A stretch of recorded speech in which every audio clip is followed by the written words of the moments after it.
Buenas tardes, yo soy Ashley Poon, la gerente de comunicaciones en el Instituto Maxwell. Hoy vamos a escuchar una entrevista con Rachel Johnson y Ana María Gutiérrez Valdivia sobre el ensayo Mi desarrollo académico de la mano con la fe, en la publicación Every Needful Thing. Ana es la autora del ensayo y una médica de profesión.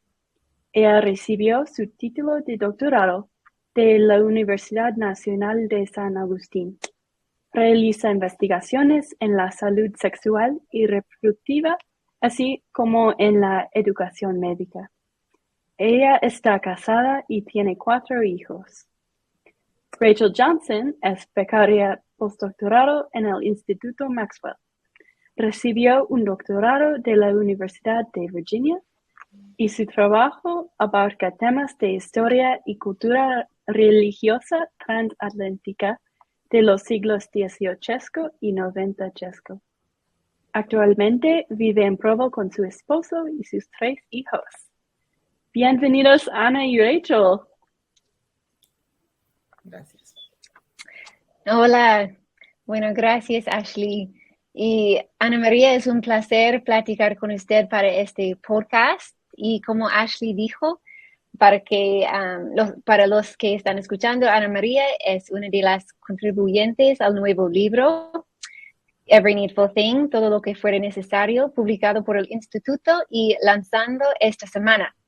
Esta compilación de ensayos incluye perspectivas diversas sobre la jornada de fe en un mundo de complejidad y abundancia.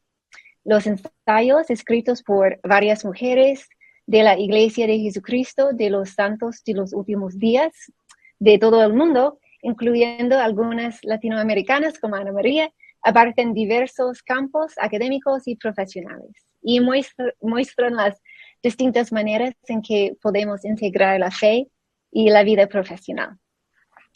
Y Ana María, estoy muy animada a hablar con usted hoy. Gracias por estar conmigo.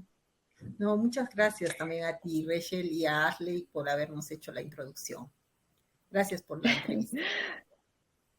Sí, bueno, empecemos. En su ensayo nos cuenta de su jornada desde una niña que estudiaba a la luz de velas y lámparas de querosene hasta llegar a ser una doctora, investigadora y vicerrectora académica, mientras era una madre devota y una líder en su estaca. ¡Qué vida extraordinaria!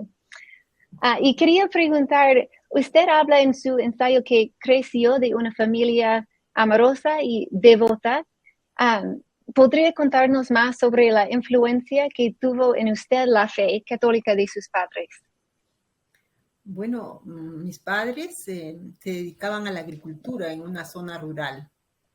Uh-huh. Y mi madre a las tareas de la casa y también al cuidado de animales domésticos que había en el hogar. Y bueno, ellos desde muy temprana edad nos enseñaron a orar. Eran católicos y en casa orábamos al amanecer y cuando dormíamos. Mi madre siempre nos acompañaba antes de dormir y nos enseñaba a encomendarnos a Dios. Mi papá también era un hombre muy devoto, siempre lo vi orando en su cama antes de dormir y cuando se levantaba. Era una persona muy reconocida en la comunidad y él fue parte de los comités que construyeron la iglesia, se hacían cargo de que alguien la limpiara, cuando había actividades religiosas, él asistía, convocaba. Los líderes religiosos católicos, como los padres que habían en la zona, lo consideraban mucho. Era un hombre con muchos buenos principios, era practicante porque practicaba lo que aprendía. Y creo que crecimos en un hogar donde había mucha generosidad para con todas las personas y mucho afecto. Recuerdo que las personas que pasaban por nuestra casa y que eran familiares, a mi padre nunca le decían tío, sino le denominaban papá, ¿no? Papá Joco le decían, como un apelativo a su nombre que era Jorge. Y mi Oh, madre también, una mujer creyente, y sí, teníamos mucho afecto. Creo que no teníamos muchas actividades para divertirnos, pero sí el trabajo conjunto nos unía como familia. Como hijos sí. teníamos responsabilidades, pues, ¿no? De apoyar en la casa, en labores Ujú. algunas sencillas de campo, pero esto hacía que nos sintamos unidos, ¿no? Y Sí. eso me ayudó mucho y a valorar también lo que significa el trabajo y a Ujú. disfrutar de las cosas sencillas, como por ejemplo el agua cristalina que había en los arroyos, o la fruta fresca que recogíamos de los árboles, o las comidas recién Mm, preparadas provenientes de los animales que criábamos, ¿no? En casa nunca sí. faltó alimentos para nosotros y para todos los que llegaban a la casa. Oh, qué fundamento, qué cimientos maravillosos que tenían su familia de servicio y generosidad. Me encanta. Y es claro que es obvio que su educación fue muy importante para usted y leemos que su educación requirió mucho sacrificio entre tantas tareas domésticas y con los animales y que también que de chica se mudó a horas de su familia para continuar su educación. ¿Qué le motivó a hacer tantos sacrificios para su educación? Bueno, mis padres tenían poca instrucción porque en el lugar donde vivían solo llegaban al nivel básico, que era la primaria, y eso es toda la educación que ellos obtuvieron. Pero siempre tuvieron las expectativas que sus hijos estudiaran. Entonces, todos los Mm, recursos que quedaban después de las cosechas los dedicaron a apoyarnos en la educación y creo que fue la mejor inversión que ellos pudieron haber hecho, ¿no? mm, Siempre la educación en la zona rural requiere, pues, es diferente que en la zona urbana, ¿no? Y en esos ujú. años, pues, la zona donde vivíamos no contaba con una serie de servicios, ¿no? Servicios básicos de agua, desagüe, electricidad, no había, ¿no? Mm, En la actualidad, gracias a todo el avance, ya se tiene todo esto hasta Internet, ¿no? Que es tan esencial en todo lugar. Y sí. creo que me doy cuenta que los jóvenes que viven en las zonas rurales tienen mayores dificultades para poder desarrollarse académicamente. Como Mm, vicerrectora, por ejemplo, a mis alumnos durante la época del COVID, algunos estuvieron en zonas rurales porque estaban de vacaciones cuando iniciamos justamente la emergencia sanitaria y no mm, había acceso a Internet o muchos de ellos tenían que elaborar, apoyar a sus padres porque estaban en el campo y también estudiar sus carreras vía online. Otros tuvieron que llegar a lugares poco accesibles, por ejemplo, hasta tuvieron que subir a ciertas zonas que eran como lomas o cerros para coger el Internet, ¿no? Para poder acceder a sus clases, sí, ¿no? Entonces, sí, es un poco complejo para los jóvenes de las zonas o de países en desarrollo donde no se cuenta con todos los servicios en las zonas rurales. Y creo que esa dificultad que tuve cuando estuve empezando el inicio de mis estudios también fortaleció mi deseo de seguir aprendiendo aún más, ¿no? Y sí, bueno, algo que sí me gustaba siempre fue estudiar. Creo que esa fue una gran ventaja fue un don de Dios que pudiera tener la capacidad de aprender a veces más que otras personas, pero que me ayudó mucho para mi desarrollo profesional. sí. ¿Y qué le motivó a seguir una carrera de medicina? Considero que lo que comentábamos, ¿no? En casa siempre se servía y desde niña me gustaba ayudar a la gente. Y entonces tenía una actitud de querer apoyarlos y mi madre también le gustaba curar. Recuerdo exactamente que ella no había estudiado ninguna carrera, pero tenía animales que tenían fracturas, tenían problemas y Mm, tenía que hacerles suturas y ella agarraba sus instrumentos y les cortaba, les cosía y nosotros ahí apoyándola, ¿no? Entonces, estos experimentos que ella realizaba tal vez me acercaron un poco a la medicina, pero Sí. también mi deseo esencialmente de servir a la gente, ¿no? Y durante la época secundaria nos hacían test de habilidades para ver cuál era tu vocación, ¿no? Entonces, dentro de esos test también salió que yo tenía aptitudes para la medicina. Entonces, era una alumna que podía ingresar a cualquier carrera debido a que tenía, en nuestros países, bueno, en mi país, los primeros puestos entran en forma directa a la universidad sin dar ningún examen. Entonces, tuve esa oportunidad de obtener un primer puesto y decidí por la carrera de medicina. Creo que por toda la formación solidaria que recibí también en mi hogar, ¿no? Sí, sí, aprendió de su madre primero y luego la universidad. Sí. Y fue en la universidad que conoció a través de un amigo el Evangelio, ¿no? A los misioneros. ¿Qué le atrajo de su mensaje y cómo transformó o amplió sus experiencias espirituales de su niñez, el Evangelio de la Iglesia restaurada? Sí, tenía un amigo muy cercano que se convirtió a la iglesia y él me preguntó si deseaba recibir a los misioneros y así lo hicimos con mi hermana. Las dos recibimos las charlas. Y sí, yo creía en esa época en Dios, en Jesucristo, pero mi creencia y mi testimonio, pues durante este tiempo se ha incrementado y se ha fortalecido, ¿no? Realmente me agradó el hecho de tener mayor claridad en el Evangelio y de tener una mayor cercanía con Dios, ¿no? Los conocimientos que adquirí me ayudaron a aplicar en mi propia vida el arrepentimiento, y el bautismo me hizo sentir como que empezaba de nuevo en todo sentido. Fue una experiencia muy hermosa y que me fortaleció enormemente porque esto orientó mi vida en todos los aspectos, ¿no?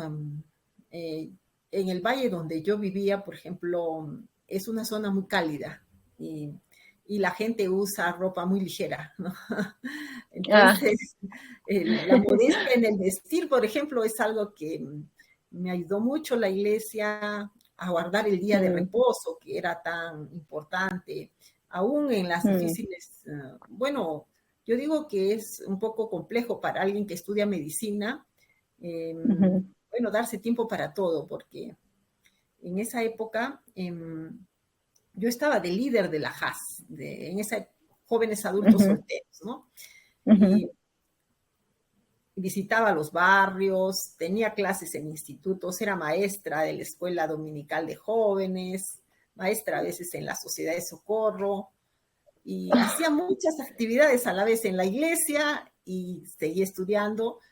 Y creo que por eso cuando veo a jóvenes que dicen que no pueden ir a la iglesia porque están estudiando en la universidad, me parece que no es justificación para hacerlo, ¿no?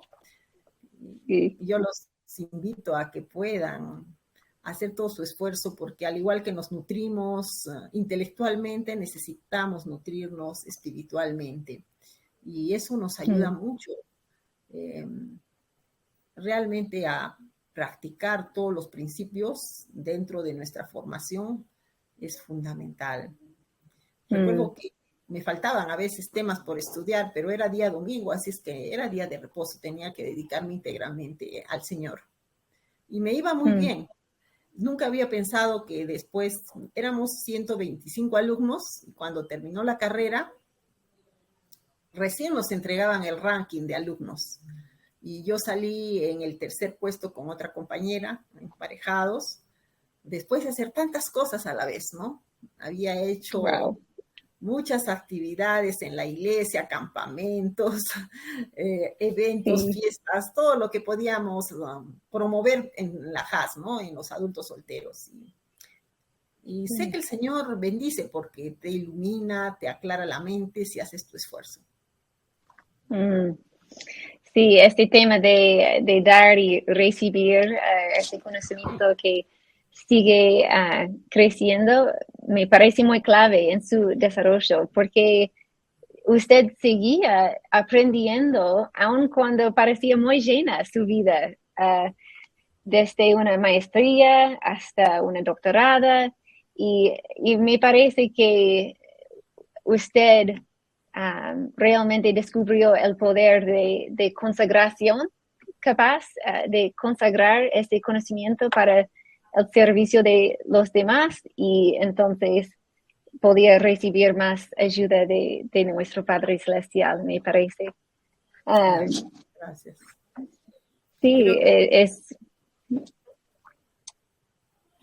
sí considero que justamente cuando estamos al servicio de Dios, estamos haciendo su obra. Creo que Él también nos bendice y nos ilumina si hacemos nuestra parte, ¿no? En el Sí. aspecto académico. Sí, y bueno, en este tengo otra pregunta sobre sus estudios. Dice en su ensayo que la posición y valor de las mujeres en el plan de nuestro Padre Celestial le inspiró a enfocarse en el tema para su maestría de la violencia doméstica contra las mujeres, y quería saber más de qué experiencias o creencias del Evangelio más específicamente le motivaron y influyeron en sus experiencias trabajando con un ONG y con esos grupos afectados por violencia doméstica. Parece que el Evangelio y el plan de nuestro Padre Celestial se conecta mucho con su dirección, su carrera en esta etapa. Sí, yo comprendí cuando me convertí a la iglesia y en todo el proceso que seguí dentro de ella, que somos hijas de Dios y que tenemos eh, un valor divino, ¿no? Porque provenimos de un Padre Celestial y que este valor debe ser fortalecido a través de la autoestima de las mujeres y que debe permitirles, en cierta manera, continuar con su desarrollo y no ser trunco debido a eventos como la violencia de diverso tipo, ¿no? Psicológica, sexual, física, ¿no? Mm, Y fui líder de las mujeres jóvenes, fui presidenta de las mujeres jóvenes. Entonces nosotros en la iglesia pues enseñamos a las mujeres su valor, ¿no? Su valor divino. Y, y sí. sé que el valor de las almas es grande a la vista de Dios. Y en la iglesia aprendí muchas cosas sobre esto y ayudé a las jóvenes a desarrollar también ese amor por su persona en el sentido de autoestima, ¿no? Y yo vi a lo largo de mi vida muchos casos de violencia, ¿no? Violencia psicológica, violencia física. Como Mm, docente de salud pública, asistíamos a establecimientos de salud y teníamos talleres con mujeres y las mujeres hablábamos sobre diversos temas relacionados a la salud de las mujeres, pero también la violencia como un problema de salud pública que mm, muchas mujeres callan, ¿no? Y que no sale a veces, no es visible. Entonces, y en la iglesia también se promueve, ¿no? La no violencia entre las mujeres. Entonces, trabajé en este tema en los establecimientos de salud con la idea de que se visibilice, ¿no? El problema y que se dé atención y sobre mm, todo se actúe en forma preventiva también, ¿no?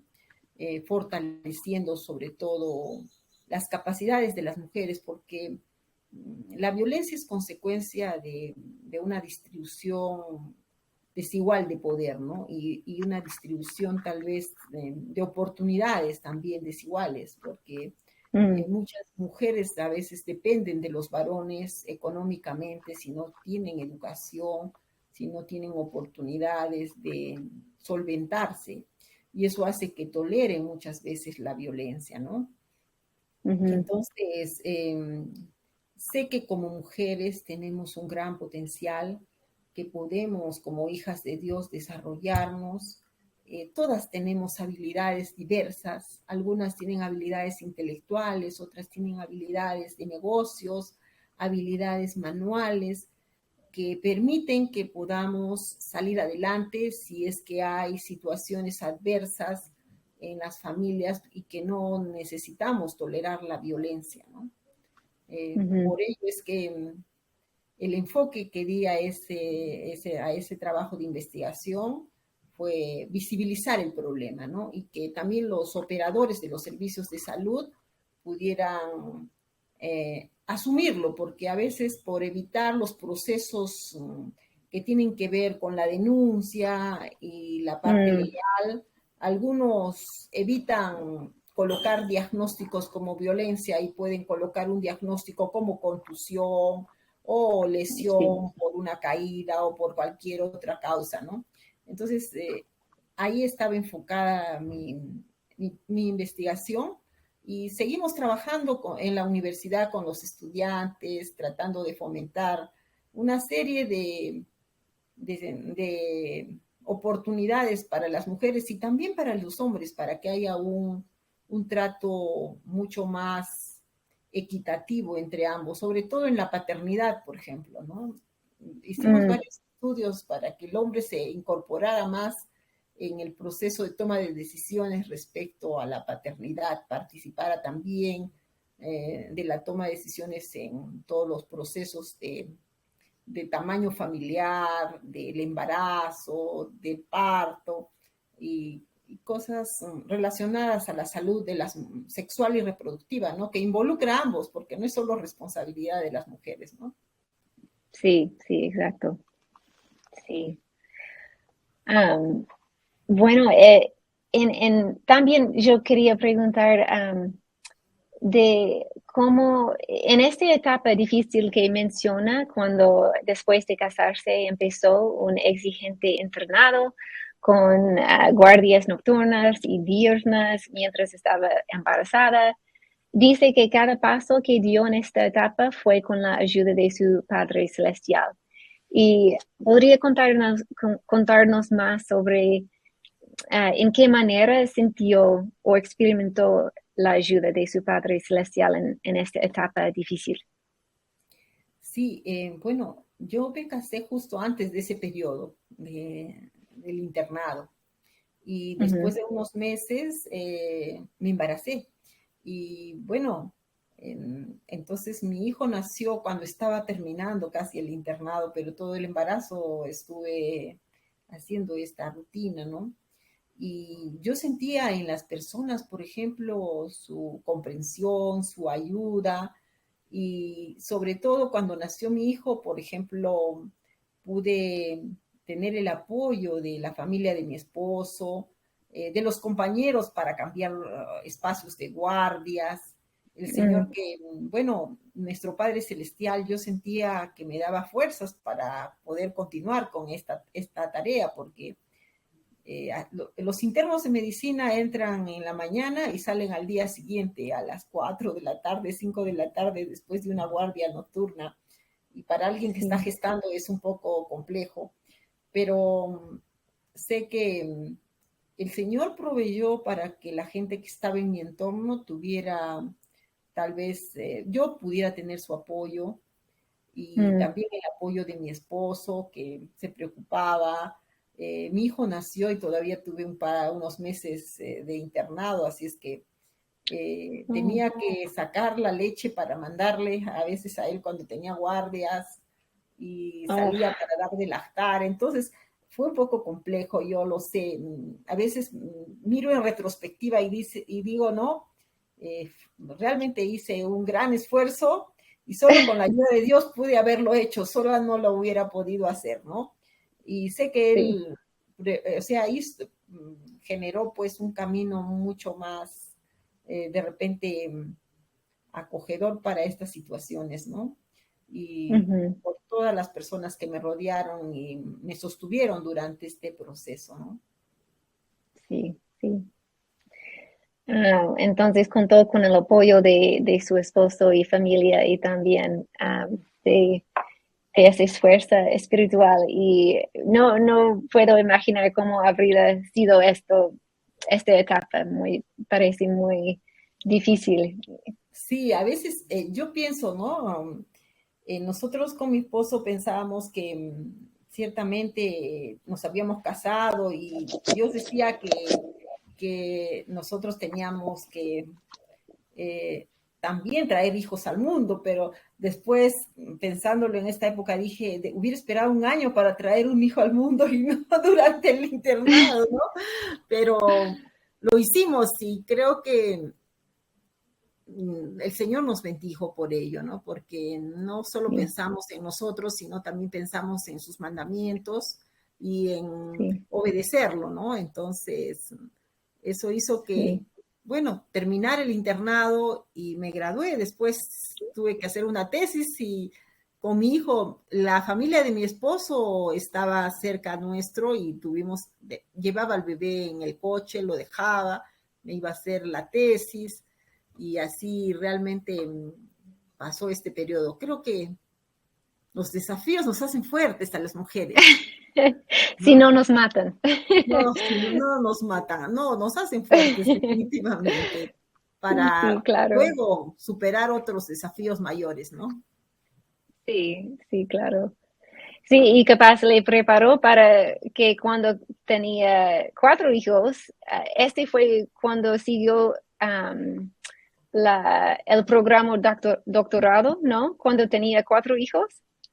Así es, mire, hice la maestría con mi tercera hija y tenía que ir a trabajar, hacía una maestría de tarde y tenía que ver a mi niña.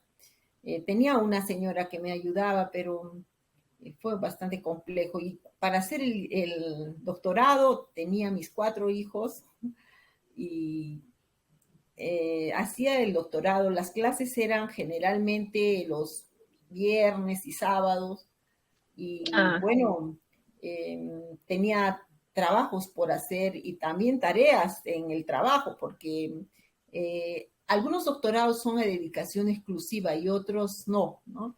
El caso mío tenía que elaborar y a la vez hacer el doctorado.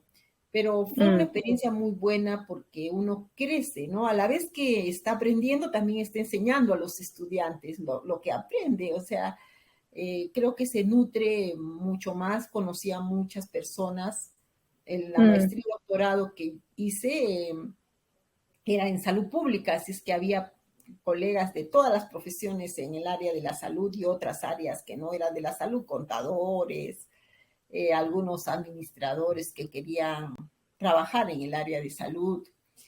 Y fue una época muy intensa, pero me costó un poco hacer la tesis porque me involucré en otras tareas, ¿no? Y también estuve en ese periodo de presidenta de la Sociedad de Socorro de la Estaca, después de terminar el doctorado, ¿no? Porque la tesis la dejé a medio, o sea, hice el proyecto, pero no la concluí y luego estuve trabajando en la Sociedad de Socorro de la Estaca. Bueno, fue una experiencia muy buena hacer el doctorado porque a uno le apertura otra visión, no solo en investigación, sino también en la parte filosófica, de comprensión de la realidad. Creo que fue fundamental para mi desarrollo como docente y también como autoridad, porque solo si tienes el doctorado podías acceder a esos puestos. De otra forma, no hubiera sido posible que llegue a ser, por ejemplo, vicerrectora académica, ¿no? Era un requisito tener el doctorado y también para ser profesora principal, que es una de las categorías que se requiere para este puesto, ¿no? Y entonces, estos pasos que uno dio en forma, de repente, muy sacrificada, porque con familia es bastante complejo, creo que Rachel, tú debes saberlo también porque eres académica. Sí. Pero luego dio sus frutos. Sí, y me parece que muchas veces la familia puede nutrir nuestros deseos de servir y hacer más eficaz o más práctico nuestra educación. Yo sé que para mí antes de tener hijos fue un poco más abstracto, intelectual, y después de tener hijos me sentía tenía más peso mis decisiones y la educación. Y capaz fue así para usted también. ¿Qué cambió después de tener hijos? ¿Cómo influyó en sus decisiones y sus oportunidades? Bueno, la priorización de la familia es fundamental.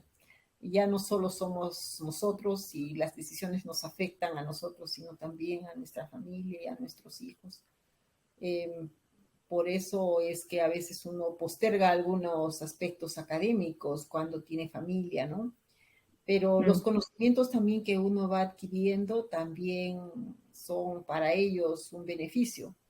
Y algo que también creo que es fundamental es que uno va creando una especie de camino a través del cual ellos también posteriormente van a recorrerlo, ¿no?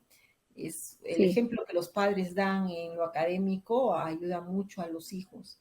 Yo fui la primera generación de mi familia que llegó a la universidad, ¿no? Entonces, eso es algo muy valioso para mi familia y mis hermanos, todos mis hermanos son profesionales y mis padres se esforzaron para que lleguemos a la universidad, ¿no? Y Mm. mis hijos también me dicen, estás esperando que lleguemos a ser doctores. No, bueno, son sus decisiones, pero nosotros estamos marcando el camino, en cierta forma, el ejemplo para ellos, ¿no? Sí, claro. Y para usted, me parece que siempre está tratando de servir y construir un mundo mejor, Sion, realmente. Y dadas sus experiencias, ¿qué piensa? ¿Cómo construimos Sion, un mundo mejor a través de nuestro conocimiento o nuestro servicio? ¿Qué ha aprendido usted de cómo construir Sion? Bueno, ciertamente en Sion había equidad, por ejemplo. A las Sí. personas tenían lo que necesitaban y a través del servicio que he tenido, por ejemplo, como vicerrectora, he tenido la oportunidad de apoyar a los jóvenes con menos oportunidades. Jóvenes que, por ejemplo, estudiaban en las universidades, provenían de lugares alejados, se les brindaba apoyo para el transporte, apoyo en el comedor universitario, en la época de la Mm. pandemia, con equipos, por ejemplo, equipos electrónicos para que puedan acceder a las clases. Y todo esto contribuye a que las personas puedan tener oportunidades de mejorar su vida, de mejorar la vida de sus familias y de mejorar la sociedad. Todos en conjunto, cuando ponemos un granito de arena, estamos haciendo que este mundo sea mejor, no solo para Mm. nosotros, sino también para nuestros hermanos, los que nos rodean, ¿no? Y a través de mi posición en la universidad pude apoyar a profesores y estudiantes, ¿no? En Ujú. realidad los profesores venían a solicitar una serie de necesidades que había que apoyarlos y me gustaba servirlos realmente. Y me ha dado la oportunidad esta posición anterior de que actualmente, bueno, intervenga en la política. Ahora estoy de vicegobernador en la región Arequipa. Oh, Eh, sí, bueno, felicitaciones. muchas gracias. Sí, bueno, creo que como mujeres podemos traer la perspectiva de nuestro género y también contribuir en el mejoramiento y desarrollo de la sociedad, ¿no? Queremos Mm. transformar, ¿no? Y ayudar a que la gente se desarrolle Y desde mi posición puedo hacer algo más que si solamente observo lo que otros hacen, ¿no? Entonces, estoy ahora, por ejemplo, apoyando en el área de la salud todo lo que es los servicios, ¿no?, de atención en salud para que puedan mejorar, estar mejor equipados, haya más personal y mejorando el saneamiento de las poblaciones, las vías de comunicación, la productividad, la opinión que puedo llevar a las reuniones y a la toma de decisiones como mujer y como mujer santo en los últimos días que tiene principios y fundamentos correctos y con valores adecuados, creo que es fundamental. Y es una forma de construir Sion, porque Sion lo hacemos todos, ¿no? Hacemos que este mundo pueda ser un lugar mejor donde vivir. Sí, exacto. ¿Y qué sabe usted ahora que no sabía antes del esfuerzo de conseguir y preparar todo lo que fuera necesario, escritura en la doctrina y convenios? ¿Qué significa esta frase o esta idea para usted? Bueno, significa que todos tenemos que hacer un esfuerzo, primeramente, ¿no?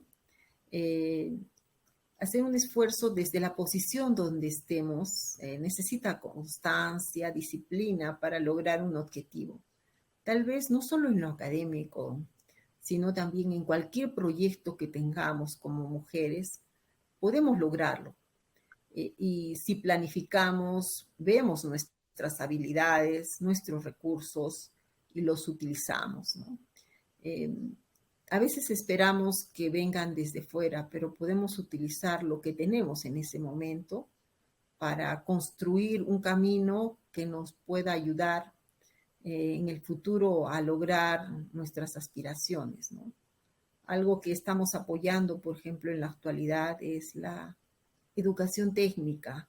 Los jóvenes con un oficio o una educación técnica pueden servirle de base para que luego puedan lograr una educación universitaria, si es que es lo que desean, ¿no? Entonces, yo quiero invitar a todas las mujeres a que tengamos en cuenta nuestro potencial, nuestras habilidades y dones. Dios nos ha bendecido de diversa forma y podemos lograr ser instrumentos útiles en sus manos para el desarrollo de una sociedad mejor, para poder aportar y construir también la iglesia que Dios desea, porque si estamos preparados y somos autosuficientes, vamos a ayudar a otros. Si no lo somos, vamos a esperar que otros nos ayuden. En cambio, necesitamos aportar y ser instrumentos útiles en las manos de Dios, porque Dios actúa a través de nosotras, ¿no? A veces pedimos a Dios muchas cosas y somos nosotras las manos, somos su boca, somos sus pies para ayudar a otros y servirlos y hacer sentir el amor de Dios en sus vidas.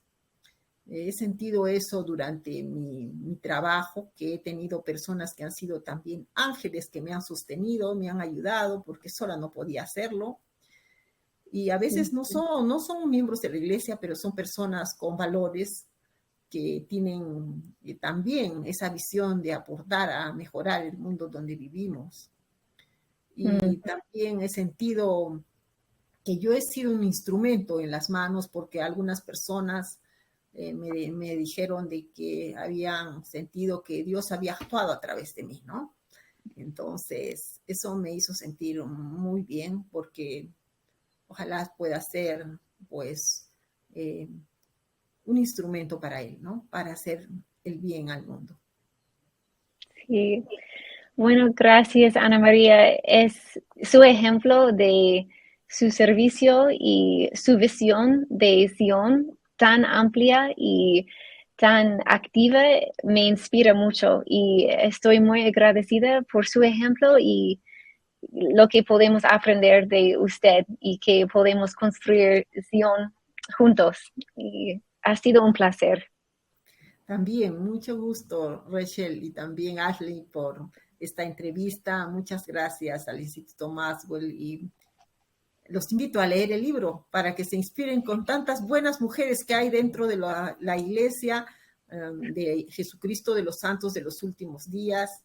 Y sé que muchas jóvenes van a seguir nuestros pasos y nos dar para el bien de la iglesia y de la humanidad, ¿no?